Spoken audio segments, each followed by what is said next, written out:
Hey, Brett, I wrote a song about cryptocurrency. Do you want to hear it? Sure, what you got? All right. It's only a work in progress. Hang on. No. Okay, that's it. All right. Cryptocurrency is cool. What do you think? Yeah, keep working on it.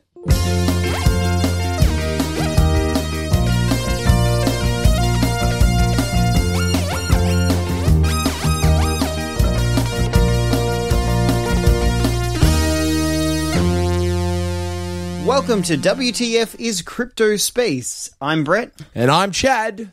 This podcast is all about the crypto space. Now, this is my favorite segment. It might be your favorite segment. I think it's everyone's favorite segment. It's called Fuck. And just for new listeners, Chad, what does fuck stand for? Frequently asked questions. Today's topic is all about blockchain. Blockchain technology and everything to do with blockchain. So let's go over to Brett. Brett, what is blockchain? Okay, so blockchain is the single most confusing term since Bitcoin. Right. Okay, so blockchain is a public ledger. Okay, so everybody has its own copy. This is where the transactions are recorded and confirmed anonymously. Anonymously. Exactly. It's a record of events that's shared between all the parties, right? So more importantly, once the information is entered, there is no going back. It cannot be altered ever. Forever. Okay, that's cool. So where are these ledgers actually stored? Good question. Okay, so full ledgers, okay? All the transactions are stored on every computer connected to the network and blockchain. So it grows a little bit over time. It must be like massive by now. It's like the big blob. Yeah, it takes a little bit of time to load up the first time you load it up. Yeah, that's humongous. All right, so is blockchain just for money though? No. Okay, so currency is one, but there's many applications. Okay, so we're going to go through a few if that's okay with you. Yeah, let's do it. So you've got 6 that I'm looking at. I mean, you've got gaming development, intellectual property sharing, open source programming. So the first one, number 1, is currency. Okay, so Bitcoin and other currencies. Okay, so one of the things was that it began as peer-to-peer electronic cash. Which, for anybody at home who doesn't know what that means, peer-to-peer is essentially computer-to-computer for the computer savvy. Yeah, look, and anybody can hold cryptocurrency, and they can pay anybody else without any middleman. So this is like Bitcoin, Litecoin, Ethereum, Bitcoin. All the stuff we've kind of been talking about, yeah? So all the currencies we've been talking about. Cool. Absolutely. All right, number 2. Okay, so this next one is a little bit different. It's payment infrastructure. Yeah, it's a bit Snoresville, but you can use cryptocurrency to send money around the world. Okay, so merchants can accept cryptocurrency payments. So this is slightly different. And a couple of examples of this might be, say, BitPay or Abra. Okay. Number 3. Okay, so the next one we'll look at is digital assets. So the blockchain can be used to create all sorts of digital assets, okay? So stocks and bonds and land titles, and if you really want, frequent flyer miles. That's cool. So these assets can be created using the protocol, but they sit on top of Bitcoin and the Ethereum blockchain. So examples might be such as companies like Chain and OpenChain. All right, number 4. Okay, so the next one's identity. Companies offer blockchain IDs, okay? So they can be used to sort of sign into apps and websites and digital sign-ons. You might have heard of some of these types of ones before. Okay, so it's kind of, but is it similar to when I'm starting up, say, an Instagram account and I use Facebook to actually start the Instagram up? Yeah, look, and the hard bit there is that you've got lots of information being distributed. And so some of these companies look at the privacy aspect of that, and that might be such as like OneName and Keybase. Oh, that's cool. All right, well, number 5. All right, so the next one is verifiable data. So to create a verifiable record of any data, okay, so this could be files or business processes, and they all sit on the blockchain. A couple of examples might be like proof of existence or, say, factum. Number 6. So smart contracts is the next one. Okay, so software programs that live on the blockchain. Okay, and they get executed without the possibility of a third-party interference. So I call this, the PHP in the sky. So like Ethereum or maybe Rootstock. All right, so we did talk about this last episode, but for anybody out there who this is your first episode, with third-party interference is when a person or persons intentionally damages someone else's contractual or business relations, causing economic or electronic harm.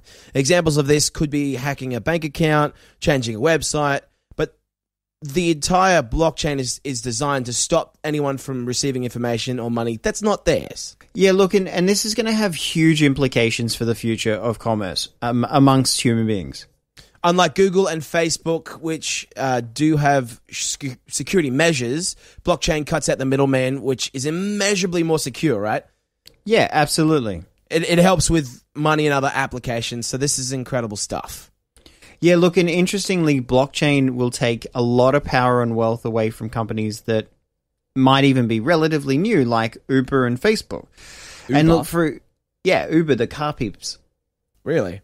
Yeah, so for example, with Uber, drivers and passengers, can sort of contract themselves securely. But then that means that without risking their identity or financial information. And this kind of then might even make Uber obsolete. Ooh, wow. All right, well, I see on the list that you have these D apps or dApps, the iPhone of phones, if you will. So can you explain to me what these apps are? They look good. All right, so I've got 3 that I'm going to chat about. So these 3 are all built on Ethereum, these decentralized apps, or dApps as you mentioned, to pay attention to this year. Now, a quick disclaimer, please remember, we are not a financial advisors. Nope. We are really interested in a variety of tech. Okay, so that being said, the number 1 is Golem. That's a Lord of the Rings thing, right? Like, I know that one. It's my precious. Sure. And the network where anyone can make money from renting out their own computer power. Similar to like the Uber for computers. Okay, that's cool. So when you say it's they use a space, is that the blockchain is secure? We just talked about that. But what does that mean? How does that work? And how would you rent out your computer space? Yeah, look, it's encrypted information, which means that even though it might be on someone else's computer, it's segmented and compartmentalized so that it cannot be accessed by any other party than the original person. Oh, wow. So that's really, really, really, really secure then. Yeah, absolutely. And it's a decentralized software, which is what gives you access to the greater computer power. So the next one I'm looking at, number 2, is Ager. Okay, so Ager is a predictive market network. Okay, so where anyone can bet on future events. So this allows you to forecast events and be then rewarded for predicting the outcome. I'm not a betting man, Brett, but I bet we're going to have to cover that in another one because that sounds extremely interesting and has some moral quandaries that I'd probably like to discuss with you about. So number three, this one here is Singular DTV. Now, this one being a muso channel. Yes. I think you're going to like this one. So this one's a blockchain entertainment studio, and the very cool thing is that it empowers artists with applications to manage and create projects. Okay, and the good thing is they can do it from start, so from the development phase right through to distribution, and you can keep the rights. Wow. So, like masters, and that is something I have to go and have a look on in my own time because that sounds insane. We could cut out record labels and that kind of stuff and actually just have like an artist to consume or an artist to fan kind of connection. Yeah, and it really puts the power back in the muso's hand because remember, they're the ones who the whole industry's built around. Wow, that's pretty cool. So you have some definitions. All right, for me so right now. I'm going to throw you a couple of definitions. All right, so try not to laugh too much at the next one. All right. Okay. So we're going to talk about hard forks and soft forks. For fork's sake. Jeez. Okay, so what I want to explain is Bitcoin, for example, has what's known as consensus. Bitcoin can't be changed without everyone agreeing. Hang on, so that's almost like the definition of democracy is like power by the people for the people, but that sounds like a true democracy where everyone has to agree or nothing gets changed. Yeah, absolutely. So many people do not fully understand the difference between a hard fork and a soft fork. That's what she said. And so then the implications for the network and the ecosystem that's around them. The first thing then is the hard fork are a permanent divergence in the blockchain. So is that kind of like when they're building a road, like they're actually building like a fork or say like a right-hand turn? Is that like a permanent fixture to the road? Yeah, absolutely. And so then a soft fork, though, is a temporary divergence in the blockchain. So for me, being the layman, that sounds like it would be like a speed bump or a pothole. Yeah. Nailed it! Sorry. All right, well, those are pretty interesting terms. So, Brett, it's that segment again. In the news. All right, so you might have seen recently that Vitalik, one of the co-founders of Ethereum, was actually on a panel with the Russian president, Vladimir Putin. And, I saw that. Yeah, look, and coming up very shortly, he's also going to be speaking to a whole heap of people in China. And he even decided to learn Mandarin Chinese in his spare time. Yeah, that's cool, dude. You're really good at all this stuff. We know. We understand. That's awesome. Okay, so the chairman of the Russian government-owned Venetia Bank announced that they are planning to implement the blockchain tech regarding project management.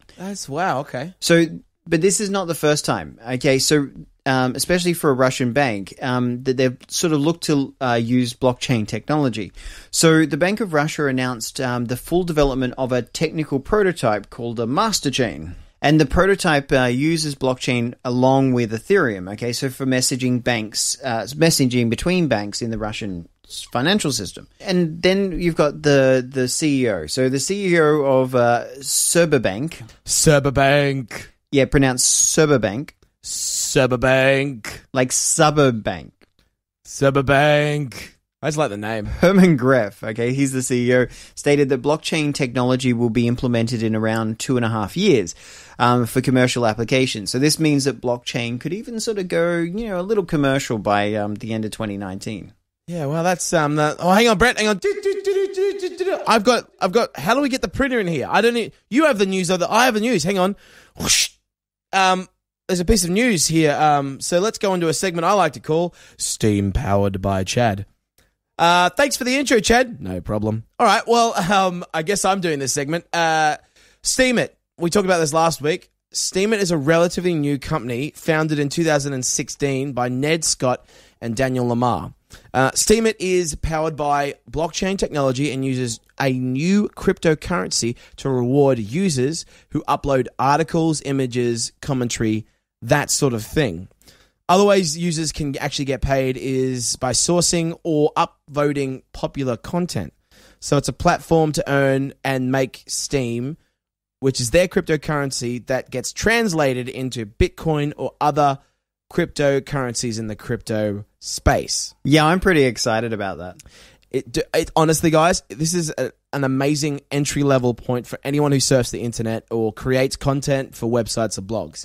It's a blogger's market. And we've carried out a few experiments, and we've made a little bit of moolah. So you guys and girls should head over to steemit.com. That's STEEMIT.com.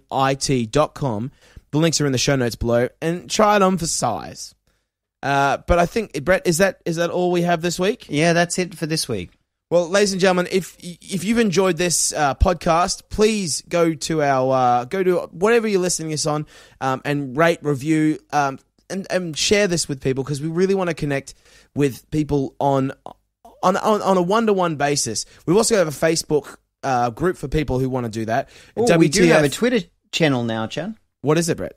Yeah, it's WTF CryptoSpace. Oh, sorry. At WTF CryptoSpace. We're all learning here. And we also have a Facebook, which is similar. It's, if you search WTF is CryptoSpace, you can find the group over there. We've had amazing chats, guys. We just want to help each other out. We want to help you guys We want to hear what you guys have got planned with all of this crypto space. But until next time, my name's Chad. And I'm Brett. Let's get excited about the crypto space. The transition has begun. Do, do, do, do, do, do, do.